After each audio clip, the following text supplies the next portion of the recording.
Commission ಮೇಲೆ ಒತ್ತಡವನ್ನು ತಂದು ಚುನಾವಣೆಯನ್ನೇ ಮುಂದಕ್ಕೆ ಹಾಕೊಂಡು ರಾಜೀವ್ ಗಾಂಧಿ ಅವರ ಚಿತಾಭಸ್ಮಗಳನ್ನ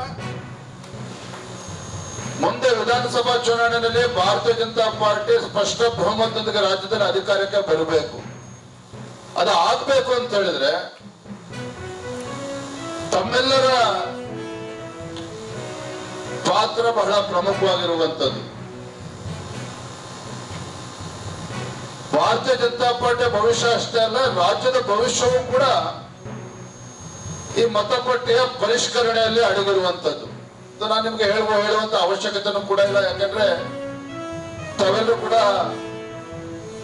ಪ್ರಮುಖರು, ನಾವೆಲ್ಲರೂ ಕೂಡ ಸೇರಿದ್ದೇವೆ.